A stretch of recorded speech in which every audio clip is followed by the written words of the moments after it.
ప్రభువైన యేసుక్రీస్తు నామములో అందరికీ శుభాభివందనములు. ఈరోజు దేవుని వాగ్దానం గలతీయులకు రాసిన పత్రిక 6వ అధ్యాయం 10వ వచనం.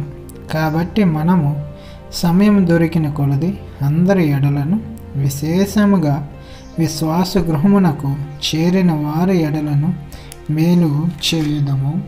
నా హస్తముతో మీకెంత పెద్ద అక్షరములతో రాయుచున్నాను చూడుడి.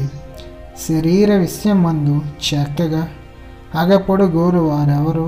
వారు తాము క్రీస్తు యొక్క శిలువ విషయమై హింస పొందకుండుటకు మాత్రమే సున్నత పొందవలనని మిమ్మల్ని బలవంతం చేయుచున్నారు.